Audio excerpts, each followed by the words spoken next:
Plentiful rains coming through eastern Nebraska from storms Monday night into this morning, very early this morning. Again, some of those yellows, reds indicating some 1 to 2 inches at least between areas of O'Neill down toward Columbus through southeast Nebraska between Lincoln and Omaha, likely toward Wahoo or just to the south and east of Wahoo, seeing close to 2 inches in some of those areas. But putting some numbers to this, since midnight, over 3/4 of an inch in Lincoln, 3/10, almost 4/10 up in Omaha, 4,200 in Nebraska City, 7/10 in Falls City. So some good rain. And then you look toward York, Hebron, over an inch of rainfall since midnight, and some bountiful rains for some that need it and have felt like they've missed out here recently. What you're not missing out on this morning, or I'm going to make sure you're not going to miss out on, is the sunrise early and the beautiful colors in the distance. This is looking toward downtown Lincoln. You've got a view of the Capitol, and then look at this band of clouds to the eastern sky, kind of blocking a little bit of the view of the sunrise early today.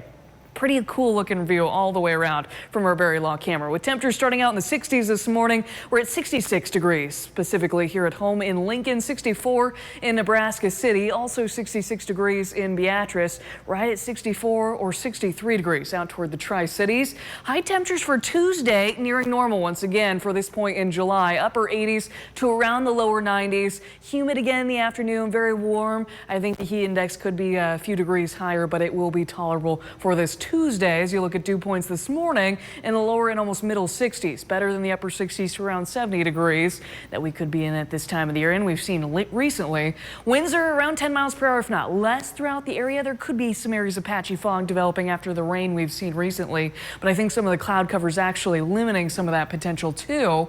The rain has just about cleared the area. A little light rain recently seen towards Schubert. You'll see on the back side of this, that's fading away too. So we're just going to have this layer of clouds to get rid of throughout the day, and that is going to pull to the east throughout this morning into this afternoon. The risk for severe weather way off to the west for today, with a storm or two possible and maybe hail or wind coming for those out in southwest Nebraska into the Panhandle, but a lower end risk overall, and the storm coverage doesn't really look to be there for this afternoon and evening to threaten many areas. But there's the cloud cover pulling east. By this afternoon, a lot of sunshine to be seen, a few clouds here and there.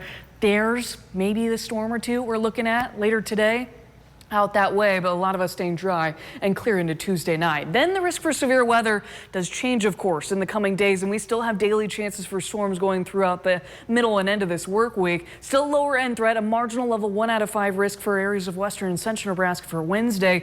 But Thursday will be a focus of severe weather across eastern Nebraska with all severe weather hazards in play. Talking about potential for some possible tornadoes and some hail and damaging wind to come with storms largely for the second part of Thursday into Thursday night. And there could be, with an excessive rainfall outlook, some areas of heavy rainfall and some flash flooding possible across portions of eastern Nebraska too. So a lot to kind of keep in mind and be weather aware of for Thursday. Also our hottest day of this week going forward before some likely storms on Friday and a brief cool down into the start of this weekend. All right, thank you, Jessica. And many of you using